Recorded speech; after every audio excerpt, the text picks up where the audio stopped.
Bom dia a todos. Não entregou nada a tarefa a mim, a tarefa é de todos, por isso é que se chama recapitulação da lição. O que habita no esconderijo do Altíssimo e descansa à sombra do Omnipotente, diz ao Senhor: meu refúgio e meu baluarte, Deus meu, em quem confio. Pois Ele te livrará do laço passarinheiro e da peste perniciosa. Cobrir-te-á com as suas penas e sob suas asas estarás seguro. E a sua verdade é pavés e escudo. Todos nós conhecemos este salmo. Foi um salmo que acompanhou a minha infância, visto que nasci na igreja. E antes de propriamente entrar no tema da lição, eu gostava de tocar em 4 pontos, sem entrar no tema, no assunto técnico ou no tema técnico do momento. Primeiro ponto: quem está reunido em casa, 2 ou 3, ou mesmo isoladamente, Deus está lá. Garantidamente. Porque Ele disse o quê? Onde 2 ou 3 estiverem reunidos em meu nome, eu ali estarei. E Ele não deixou nada por acaso. Porquê? Porque Ele disse: eu estarei convosco até à consumação dos séculos. Certo? Portanto, mesmo quem está sozinho, tem o melhor companheiro que poderia ter. Garantidamente, sem falar da companhia sempre amiga e protetora dos seus anjos. Segundo ponto, é as 2 grandes lições que nós temos na história de Gideão. Deus não pode usar pessoas que, independentemente daquilo que aconteça no mundo, tenham medo. A primeira coisa que Deus disse a Gideão para fazer foi: manda aqueles que estão temerosos para casa. E a segunda coisa que ele mandou fazer foi: manda-os beber água. Água na Bíblia representa o quê? Gente, muita gente, povos, línguas. E sabemos que 2 grupos beberam água de maneira diferente. Uns beberam água com as suas mãos, que significa, vemos isso no Apocalipse, aqueles que estão em atividade, apesar daquilo que possa acontecer no mundo, com o objetivo claro de levar os outros a Cristo. E vemos os outros que foram mandados imediatamente para casa porque beberam a água de uma forma preguiçosa, ajoelharam-se e não quiseram, lamberam a água e não quiseram usar as suas mãos. Quero dizer que a linha da frente para o povo adventista do 7º dia é Cristo. Independentemente daquilo que sobrevenha à nossa vida de forma individual, ou em grupo, ou a nível mundial, nós temos o médico dos médicos à nossa frente. E por fim, e isto é uma preocupação convosco, o Tiago, há uns meses atrás teve uma conversa comigo, que foi: eu disse assim: pô, já não tenho paciência muitas vezes, então eu quero mostrar o meu lado misericordioso para com a Igreja de Espinho. Eu até normalmente digo ao Tiago: eu não quero falar, porque não há uma empatia muito natural entre mim e a Igreja de Espinho. E eu quero dizer hoje ao Tiago que vou pôr isso de lado e vou-vos dizer uma coisa. Eu preocupo muito com cada um de vocês e quero-vos dizer que, quando usamos a máscara, que façamos suflações completas. Até um treino. Nós sabemos que atletas como na Colômbia, que treinam em altas montanhas, acabam por usufruir desse benefício depois nas grandes voltas, porque habituam-se a respirar do ponto de vista com mais dificuldade e que depois têm maior facilidade nas provas que vêm aí à frente. Seja benéfica ou seja maléfica a máscara, não vou entrar nessa questão, eu tenho a minha opinião. Isto é um treino para cada um de nós. E quando tirarem a máscara, façam realmente suflações completas, porque vos prepara, mesmo durante o uso da máscara e no pós-uso da máscara, façam-nas, porque vos ajuda a retirar alguma toxina que possa ser inalada e vos prepara para aquilo que vem aí, que se chama outono e inverno. Agora a lição. Eu pedi ao Ruben Fernandes para me trazer uma lupa, foi o Rui Pedro que a trouxe, obrigado Rui Pedro. Esta lição fala de lupas, certo? O que é que a lupa faz? Eu agora vou-vos passar a bola, porque eu não vou fazer um monólogo a partir de agora. Aumenta, mas eu para ter um aumento, eu se vir assim a lupa, eu não consigo ver o Kim, nem a Arminda. Certo? Eu tenho que quê? Eu tenho que aproximar, e quanto mais eu aproximo, eu parece que já nem tenho 36 anos e não tenho falta de vista. Porque eu estou a ver o texto muito maior do que se não tiver uma lupa. E o espelho? O que é que faz? Reflete. E quanto mais perto eu estiver do espelho, o que é que acontece? mais eu consigo ver o quê? Os defeitos. De quem? Ótimo. Então, esta lição fala de lupa porquê? Porque eu, como cristão, no que toca à justificação, eu tenho que andar sempre com uma lupa. Para quê? Porque quanto mais eu aproximar a lupa dos outros, quanto mais eu estiver próximo dos outros, mais eu vou ver a importância que o outro tem para mim. E também concentro-me no objetivo, que é ver os outros através dos olhos de quem? De Cristo. Porque a lupa chama a atenção para quem? Para mim. Por muito que eu aproxime de mim, eu não me consigo ver. Querem experimentar? Quem tiver uma lupa em casa pode depois experimentar. Não posso estar a trocar a lupa de mãos. E o espelho? O que é que significa o espelho na Bíblia? Ou o que é que nós usamos muitas vezes para dizer o que é o espelho na Bíblia? A lei. Obrigado, Zé. A lei. Então, se eu, por um lado, tenho que andar com a lupa para ver os outros, eu tenho que andar com o espelho para ver quem? A mim próprio. É disto que esta lição está a tratar. Muitas vezes na nossa vida, nós queremos fazer o julgamento que não está nas nossas mãos, nem que não é a nossa função. Mas, por outro lado, Jesus deixou-nos uma função bastante clara, que é andarmos de lupa na mão, constante. E este foco que está aqui é meu, esta lente que está aqui é minha, é para eu ver com os meus olhos, sim, eu vejo com os meus olhos, mas eu vejo através, há uma passagem da minha visão por este foco, que aqui representa obviamente os olhos de Cristo, que é isto que eu quero vos passar, e aquilo que eu queria ver nos outros através da lei, eu já não vejo, porque houve uma reformulação dentro dos meus olhos e a coisa mudou de figura. Diz quem? Eu tenho muita necessidade de julgar os outros. Então, é que eu consigo para justificar os meus pecados.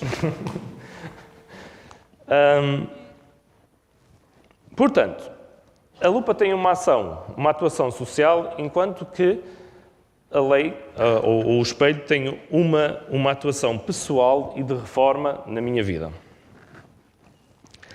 Quero-vos dizer também uma coisa. Jesus fez uso disto, mesmo sendo ele o grande nosso exemplo. Zé.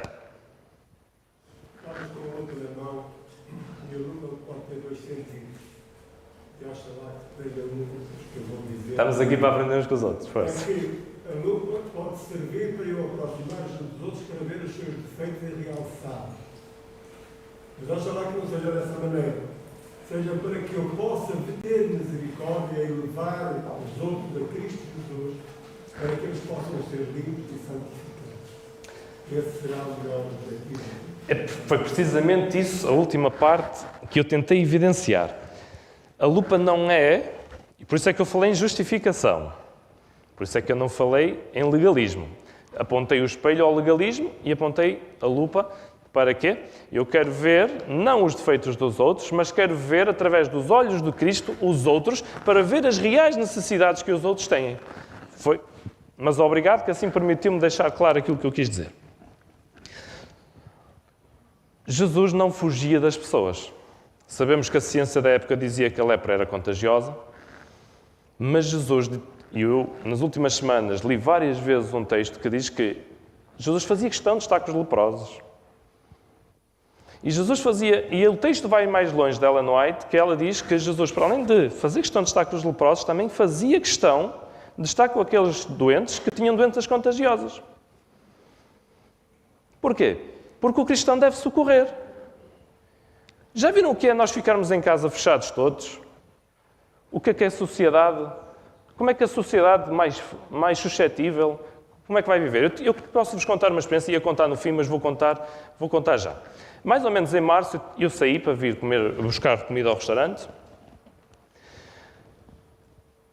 e ia a passar um senhor com duas muletas, provavelmente com esclerose múltipla pelo tipo de marcha que tinha, e eu passei com o carro, andei mais ou menos 300 metros e olhei pelo espelho, para trás, e vi o senhor estatelado no meio do chão. E parei imediatamente o carro, mas fiquei à espera que os outros carros que passaram, que foram vários, que o socorressem, Passaram 1, 2, 3, 4, 5 e não pararam. Então, eu estava com a minha sobrinha, a mais velha, a Naftali, fiz marcha atrás, andei com o carro, continuaram a passar carros. Parei o carro ao pé do senhor e eu perguntei ao senhor, senhor, você precisa de ajuda? E ele, sim, para me levantar. E disse, então, ok, vamos levantá-lo. Levantei-o.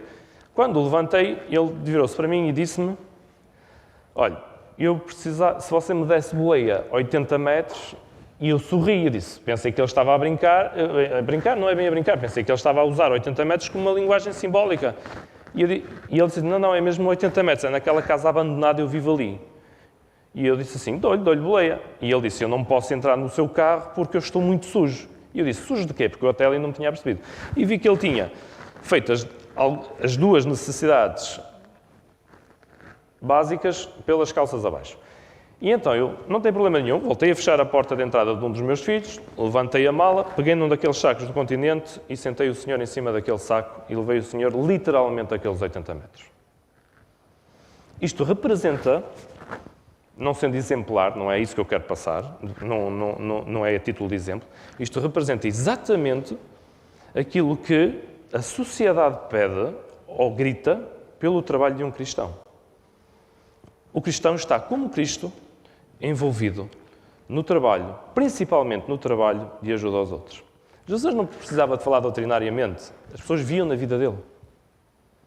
E o cristão que vir através dos olhos de Cristo, basicamente não vai ter grande trabalho em falar de teorias. Porquê? Vinde e vede. Abramos, então, vamos pôr esta lição de um ponto de vista mais prático. Vamos, então, ao primeiro texto que a lição nos apresenta, Marcos 8.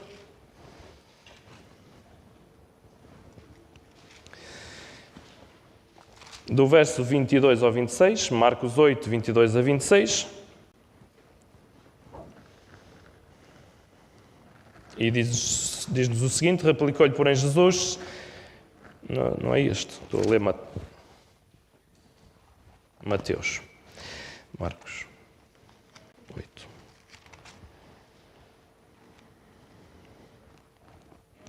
Então chegaram a Betesda e lhe trouxeram um cego, rogando-lhe que o tocasse. Jesus, tomando o cego pela mão, levou-o para fora da aldeia e, aplicando-lhe saliva aos olhos e impondo-lhes as mãos, perguntou-lhe, vês alguma coisa? Este, recobrando a vista, respondeu, vejo os homens, porque como árvores os vejo andando. Então novamente lhe pôs as mãos nos olhos e ele, passando a ver claramente, ficou restabelecido e tudo distinguia de modo perfeito e mandou Jesus embora para casa, recomendando-lhe, não entres na aldeia. O que é que a lição nos traz? O que é que a lição nos quer explicar com este assunto? Fala em 2 toques, não é? O que é que aconteceu no primeiro toque? O que é que aconteceu no primeiro toque? Acabamos de ver. Ficou a ver parcialmente, mas recuperou a visão. Mas ainda estava turpa. Certo? Então Jesus voltou-lhe a tocar. Certo? Para nos dar o exemplo a nós. Porque Jesus podia ter curado de uma vez, certo? Lupa. Ok? Neste texto, muitas vezes, nós podemos ir mais a fundo e devemos ir mais a fundo. Este texto representa... Primeiro ponto, ele não vem sozinho. Pois não? Alguém o traz. Quem? Amigos. Certo? Muitas vezes nós... Estes 2 exemplos que eu vou dar é mais para dentro da igreja. Muitas vezes nós temos irmãos e reflete aquilo que eu tenho que fazer com a lupa dentro da igreja. Quando nós temos irmãos em cegueira espiritual... Então, quando eu estou em cegueira espiritual, então eu preciso de vocês. Preciso que vocês me toquem uma vez e depois, se calhar, preciso que vocês me digam agora, olha lá, preciso de um segundo toque e às vezes basta demonstrar o amor. Jesus escolhia casos difíceis, não escolhia casos fáceis. Segundo exemplo que eu quero trazer é o que está em Marcos, no mesmo livro, no capítulo 2. versos 1 a 12. Marcos, capítulo 2, versos 1 a 12.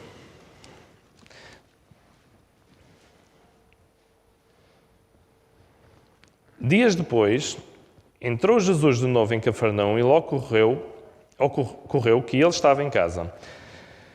Muitos afluíram para ali, tantos que nem mesmo junto à porta eles achavam um lugar e anunciava-lhes a palavra. Alguns foram ter com ele, conduzindo um paralítico levado por 4 homens. E não podendo aproximar dele por causa da multidão, descobriram o eirado, o telhado, no ponto correspondente em que ele estava, e fazendo uma abertura, baixaram o leito em que jazia o doente. Vendo-lhes a fé, Jesus disse ao paralítico: Filho, os teus pecados estão perdoados. Mas alguns escribas estavam assentados ali e arrazoavam em seu coração. Porque fala ele deste modo: isto é blasfémia. Quem pode perdoar pecados, senão um que é Deus?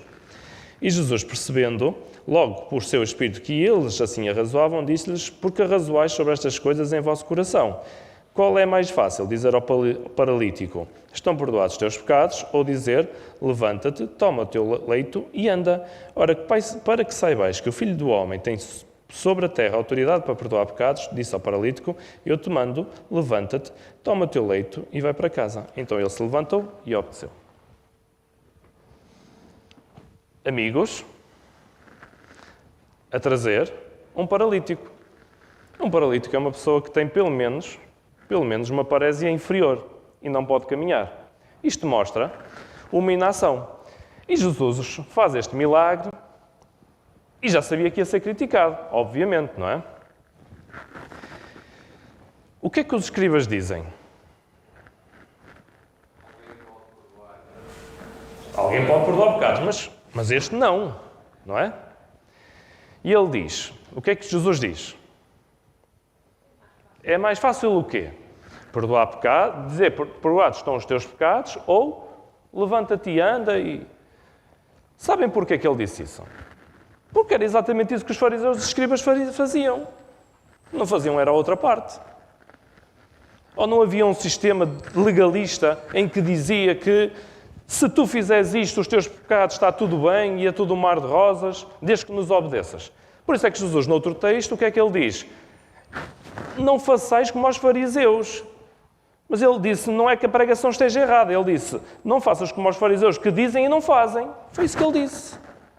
E neste texto o que ele está a dizer é, não adianta nada vocês serem como aos fariseus, andarem dentro da igreja, chegarem a horas, virem aos cultos todos e etc., se tiverem uma parésia completa de ação para com o mundo, para com os outros, para com as necessidades dos outros.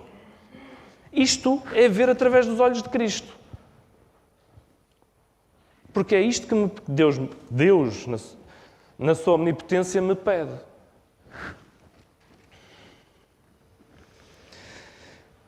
Uma lição de aceitação. Abram lá, por favor, a Bíblia no mesmo livro, Marcos 9. E se nós estamos a falar de ver as coisas através dos olhos de Cristo, então temos 4 livros, não há outros melhores do que falar da própria vida e de como é que Cristo via. Marcos 9, 38 a 41,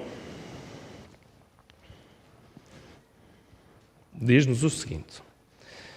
Disse-lhe João, Mestre, vimos um homem que em teu nome expelia demónios, o qual não nos segue, e nós lhe proibimos, porque não seguia conosco. Mas Jesus respondeu, não lhe proibais, porque ninguém há que faça milagre em meu nome e logo a seguir possa falar mal de mim. Pois quem não é contra nós, é por nós. Porquanto aquele que vos der de beber um copo de água em meu nome, porque sois de Cristo, em verdade vos digo que de modo algum perderá o meu galardão. Muitas vezes nós queremos ver as coisas e os desígnios ou os planos da igreja segundo os nossos olhos. E algum outro irmão, ou isto, ou que tenha uma opinião diferente,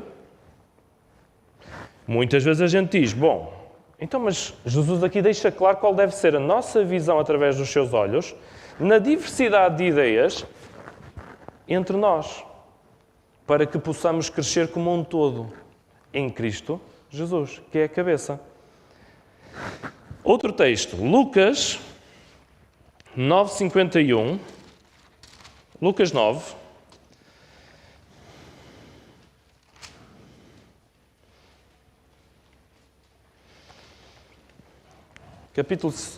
Capítulo 9, verso 51. Até ao 56. E aconteceu que, ao se completarem os dias em que devia ele ser assunto ao céu, manifestou no semblante a intrépida resolução de ir para Jerusalém. E enviou mensageiros que antecedessem, indo eles, entraram numa aldeia de samaritanos para lhes preparar a pousada. Mas não o receberam, porque o aspecto dele era de quem decisivamente ia para Jerusalém. Vendo isto, os discípulos Tiago e João perguntaram: Senhor, queres que mandemos descer fogo do céu para os consumir? Jesus, porém, voltando-se, os repreendeu e disse: Vós não sabeis de que espírito sois, pois o Filho do Homem não veio para destruir as almas dos homens, mas para salvá-las, e seguiram para outra aldeia. O que é que se passou aqui? Estamos na lição, uma lição de aceitação. Aquela cidade não quis, aquela aldeia, diz o texto, não quis receber quem? Jesus. E aqueles seus mais próximos, o que é que disseram? Pai, eles estavam cheios da fé. Só que não estavam com o espírito correto. Mas sabem que Jesus, Jesus já tinha tido esta conversa com eles, só que eles perceberam mal. Querem ver? Venham comigo a Mateus. Que é para perceberem porque é que os discípulos disseram isto. Eles achavam que estavam mesmo a fazer a vontade, aquilo que Cristo queria. Querem ver? Vejam lá, Mateus 10.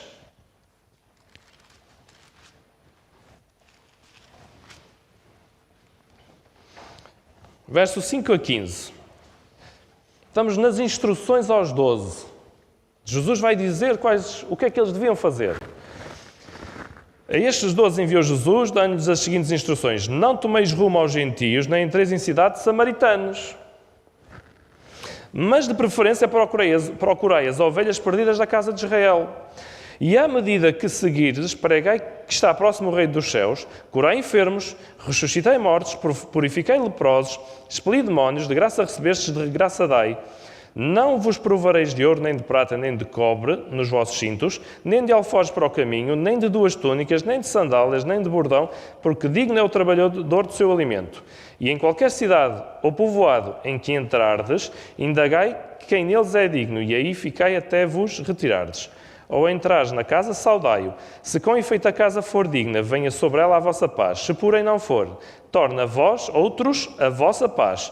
Se alguém não vos receber, nem ouvir vossas palavras, ao saíres daquela casa ou daquela cidade, sacudi o pó dos vossos pés. Em verdade vos digo, que menos rigor haverá para Sodoma e Gomorra no dia do juízo do que para aquela cidade. O que é que aconteceu em Sodoma e Gomorra? Eles perceberam quando Jesus lhe disse. Eles perceberam perfeitamente que quem os ofendesse era para descer fogo do céu. Só não perceberam era que não era naquele momento.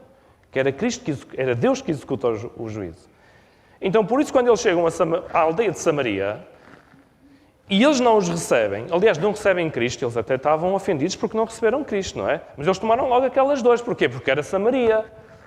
Se fosse Jerusalém, se calhar já tinham mais algum cuidado e alguma misericórdia. Mas como era Samaria, aqueles que eles mais amavam, ou não, então, queres, Senhor? Foi aquilo que tu disseste. Diz quem? Separava os samaritanos dos judeus, não era propriamente contra Jesus. É que eles iam vestidos como judeus. Eles identificados como judeus. E Jesus, uma determinada vez, para poder fazer um milagre, junto ao poço de Jacó, teve de mandar os discípulos às compras, porque eles estivessem na sua companhia, ele provavelmente não conseguiria ter aquela conversa. Não sei se vais buscar isso que acabaste de dizer, que é super interessante, ao texto em si, porque o texto diz, lá no meio, diz uma coisa bastante interessante, acerca da fisionomia dos discípulos. O que é que ele diz lá no texto? Vestidos e com semblante. Portanto, os judeus, provavelmente, eu não vou aqui fazer uma afirmação taxativa, mas nós sabemos que quando os judeus estavam na presença de samaritanos, eram bastante seres superiores.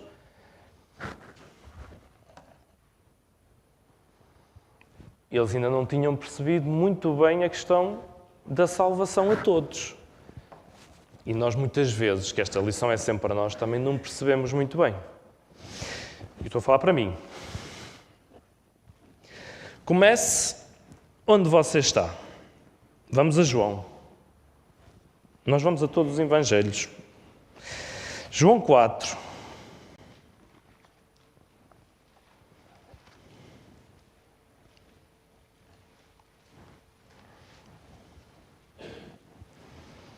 Verso 5 a 19.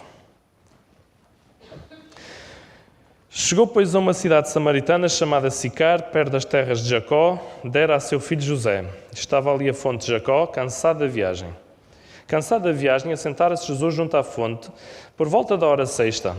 Nisto veio uma mulher samaritana tirar água, disse-lhes de Jesus: dá-me de beber. Pois seus discípulos tinham ido à cidade para comprar alimentos. Não estavam lá. Então lhe disse a mulher samaritana: como sendo tu judeu, pedes de beber a mim, que sou mulher samaritana. Replicou-lhe Jesus: se conheceras o dom de Deus... Agora vamos conhecer o dom de Deus, também para os samaritanos. Perdi-me. Deus. E quem é o que te pede, dá-me de beber, tu lhe pedirias e ele te daria água viva. Respondeu-lhe ela: Senhor, tu não tens que tirar, com o que tirar. E o poço é fundo, onde pois tens a água viva? Ela já tinha percebido. És tu, porventura, maior do que Jacó, o nosso pai, que nos deu o poço, do qual ele mesmo bebeu, e bem assim seus filhos e seu gado? Afirmou-lhe Jesus: quem beber desta água tornará a ter sede. Aquele, porém, que beber da água que eu lhe der, nunca mais terá sede. Pelo contrário, a água que eu lhe der será nele uma fonte a jorrar para a vida eterna. Disse-lhe a mulher: Senhor, dá-me dessa água para que eu não mais tenha sede, nem preciso vir aqui buscá-la. Disse-lhe Jesus: vai, chama teu marido e vem cá. Agora estamos a entrar no ponto fundamental, não é? Da vida dela. Ao que lhe respondeu a mulher: não tenho marido. Replicou-lhe Jesus imediatamente: bem disseste, não tenho marido, porque 5 maridos já tiveste, e esse que agora tens não é teu marido. Isto disseste com verdade. Mas o texto não acaba aqui. Vamos ao verso 39. Muitos samaritanos, que é para não estar a ler o texto todo que vocês conhecem, daquela cidade, creram nele, em virtude do testemunho da mulher que anunciara. Ele me disse: tudo quanto tenho feito. Vim depois os samaritanos ter com Jesus, pediam-lhe que permanecesse com eles e ficou 2 dias. Um judeu em Samaria, 2 dias. Muitos outros creram nele por causa da sua palavra e diziam à mulher: da sua palavra quem? Da mulher.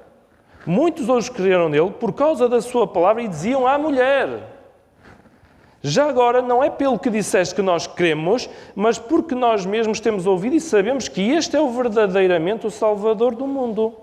Independentemente de ser as palavras de Cristo ou ser ou ser a da mulher. Jesus nunca tinha entrado naquela cidade ou naquela aldeia se não tivesse havido a intervenção daquela mulher. Vimos o outro episódio, não vimos? Porquê é que aquelas pessoas todas vieram ouvir Jesus? Porquê? O que é que diz o texto? Porque mal ela teve aquele encontro, o que é que ela fez? Começou imediatamente. Ela não esperou 1 hora, não foi a casa mudar de roupa. Não, ela começou imediatamente e disse, e foi dizer aos outros: olha, aquele homem disse tudo o que é em relação à minha vida. E o que é que eles fizeram?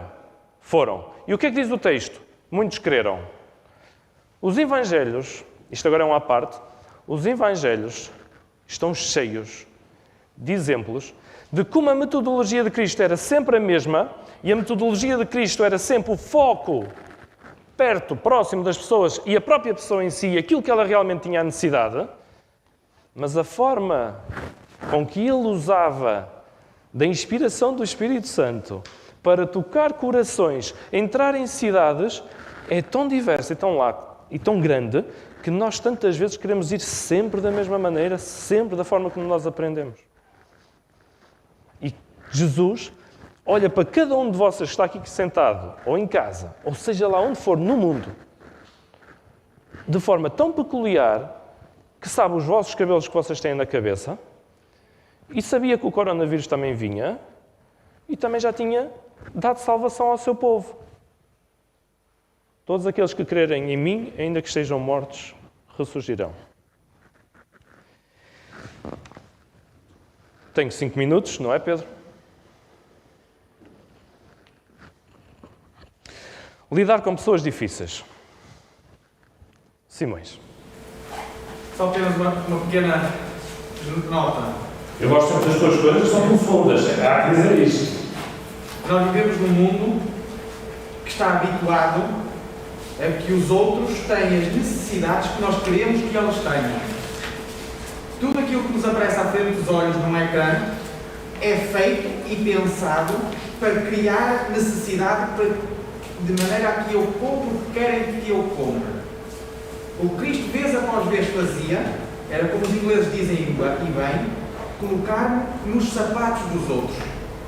De maneira que o que ele ia à procura não era do que ele pudesse achar que o outro precisava, mas aquilo que no coração do outro, nas circunstâncias em que estava, no sítio em que estava, o que é que lhe fazia falta?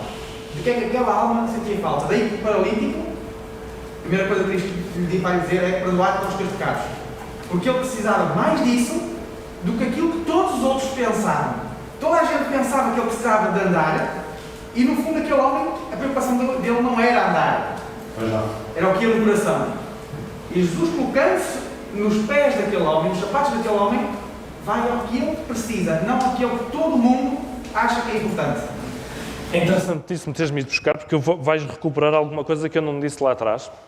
É a tal profundidade. E eu quero dizer uma coisa.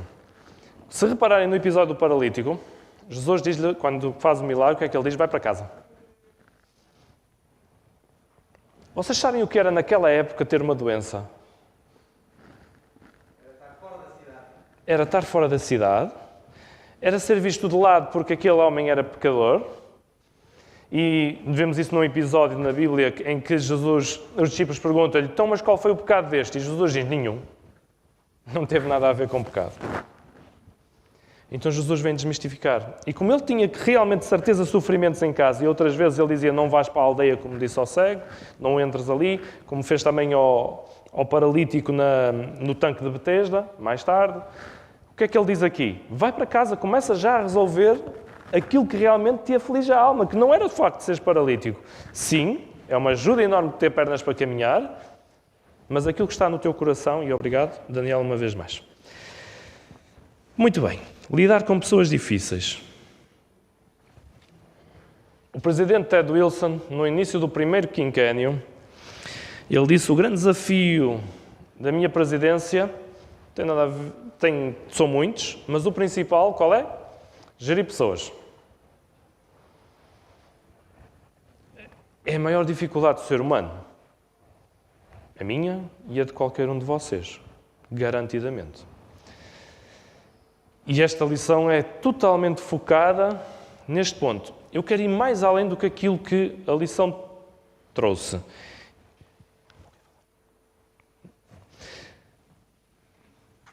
Jesus, a lição traz-nos a chama dos discípulos. Sabemos como era Pedro, João, Tiago. Tinham os seus feitiços, que não eram piores que o meu, nem piores do que muitos de nós, mas que precisavam ser refinados como o meu e como muitos de nós. Mais ou menos, mais aqui, mais ali. E eu gosto mesmo, particularmente, e até nem resisto a ler, do episódio que está em Marcos 12, que a lição nos traz, porque é fantástico. Marcos 12, do escriba. É dos episódios que eu mais gosto nos Evangelhos. 8, Marcos 12, 28. 28 até 84. Chegando um dos escribas, tendo ouvido a discussão entre eles, vendo como Jesus lhes houvera respondido bem, perguntou-lhe qual é o principal de todos os mandamentos. Respondeu Jesus, o principal é Ouve, ó Israel, o Senhor nosso Deus é o único Senhor. Amarás, pois, o Senhor teu Deus de todo o teu coração, de toda a tua alma, de todo o entendimento e de toda a tua força. O segundo é, amarás o teu próximo como a ti mesmo. Não há outro mandamento maior do que estes. Disse-lhe o escriba: muito bem, mestre, e com verdade disseste que ele é único, e não há outro senão ele. E que amar a Deus de todo o coração, e de todo o entendimento, e de toda a força, e amar ao próximo como a si mesmo, excede todos os holocaustos e sacrifícios. Lembram-se dos profetas menores? Okay? Olhem o que o escriba está a dizer. Não eram todos maus. Vendo Jesus que ele havia respondido sabiamente, que lhe declarou-lhe: não estás longe do reino de Deus, e já ninguém mais ousava interrogá-lo. É este último texto que me interessa. Há uma discussão no sentido de troca de ideias entre duas personagens, Cristo e um escriba, e Jesus no final, Jesus está a doutrinar, mas o escriba estava doutrinado, e para além de estar doutrinado, estava muito perto do quê? Do céu. Uma pessoa que estava num contexto social de fariseus, de escribas, de pessoas que se achavam superiores aos outros, mas vejam, uma pessoa que estava mesmo naquele centro, e o que é a conduta, qual era a conduta dele? O que é que Jesus, não sou eu que digo, é o próprio Jesus que vai dizer: não estás longe do reino de Deus, e já ninguém mais ousava interrogá-lo.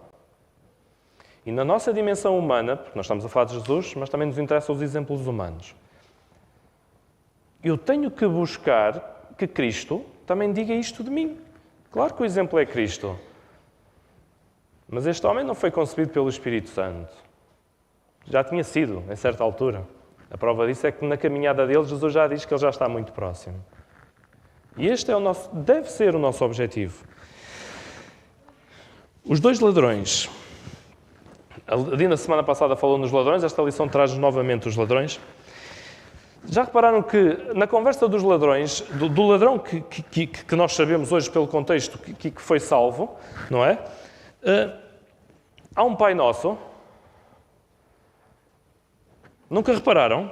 Olha a oração do Pai Nosso. Vamos lá então aqui a Lucas 23. Só esta semana é que eu me apercebi da forma como o ladrão e Cristo interagem.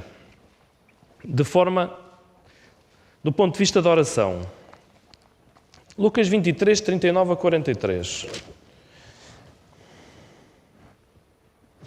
Um dos malfeitores crucificados blasfemava contra ele, dizendo: não és tu o Cristo? Salva-te de ti mesmo e a nós também. Respondendo-lhe, porém, o outro repreendeu, dizendo: nem ao menos temes a Deus, estando sobre igual sentença? Pai nosso que estás nos céus, santificado seja o teu nome. E a seguir ele vai dizer: nós, na verdade, com justiça, porque recebemos o castigo que os nossos atos merecem, mas este nenhum mal fez. Perdoa-me as minhas faltas. E acrescentou Jesus. E depois vem: quando eu reconheço a minha condição, quando eu adoro a Deus, ponho a questão central em Deus, quando eu reconheço a minha pequenez, a minha pecaminosidade, então a seguir Jesus vem e diz: e acrescentou Jesus: lembra-te de mim quando vieres no teu reino. Jesus lhe respondeu: em verdade te digo, hoje estarás comigo no paraíso, estarás comigo no paraíso. Força. Ok. Para concluir, e é o outro lado que a lição não traz. Em certa altura, Jesus teve um encontro, já não vou ler mais nenhum texto, já não tenho tempo, teve um encontro com os seus meios irmãos e com a sua mãe, e em certa altura, os discípulos disseram-lhe: olha, os teus irmãos e a tua mãe estão lá fora. E porque eles não compreendiam a sua missão, ou porque diziam mal dele, ou porque isto, ou porque aquilo, e ele, o que é que ele disse? Os meus irmãos e a minha mãe estão aqui. Ninguém, esqueçam isso, ninguém é obrigado a levar com ninguém. Ok? Os fariseus andavam atrás de Cristo. Não era Cristo que andava atrás dos fariseus. Mas Cristo queria salvar os fariseus. Então o que é que a Bíblia me pede? Orai. Orai pelos vossos inimigos. Eu não posso negligenciar isto. Isto é um facto. Mas também não sou obrigado a andar com eles ao colo. Jesus não andou com os fariseus ao colo. Apesar de que o maior tempo que Cristo despendeu, segundo Ellen White, foi a falar com os fariseus. Mas não foi Cristo que os procurou. Foram os fariseus que procuraram Cristo. Recebendo oportunidades providenciais, e com isto acabo, preciso de 2 minutos. Jesus teve um encontro uma vez, ou a mulher é que teve um encontro com Jesus, com Maria Madalena. E este, na minha opinião, é o exemplo máximo destas oportunidades providenciais que eu também tenho que aproveitar. Jesus procurava, e eu também devo procurar.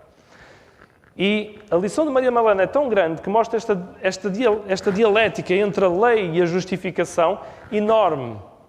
Que ela, a certa altura, ela está lá, dizem, trouxeram a Cristo, foi preparado, obviamente, nós sabemos a questão técnica e teórica da coisa, mas ele diz, basicamente nada, e começa a escrever na areia, onde os pecados podem ser apagados facilmente, com uma brisa rapidamente leva aquele solo areoso daquela terra, e um a um começam a pousar as pedras e a ir embora.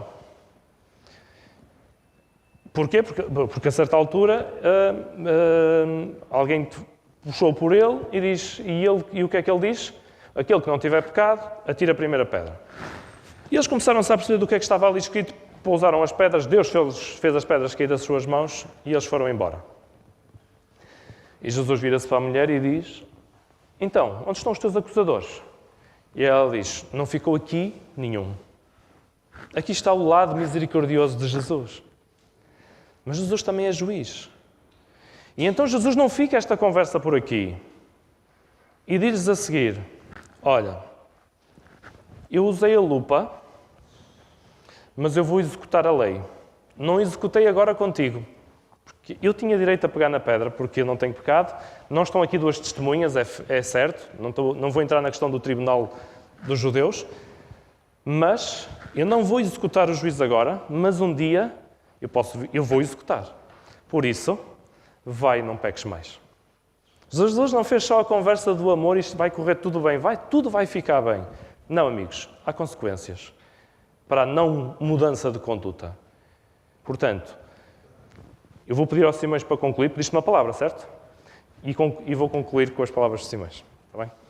Só para deixar o desafio a todos que aqui estamos. Como é que chegou tantas vezes o perdão a multidões de Israel completamente desraigadas, levadas pelo inimigo?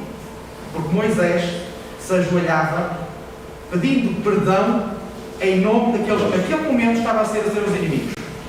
Essa é a nossa responsabilidade, aquilo que Cristo nos pede. Quando nos diz, orai pelos seus inimigos, tal como Estevão, que mesmo estando a ser apedrejado, o que é que ele pedia?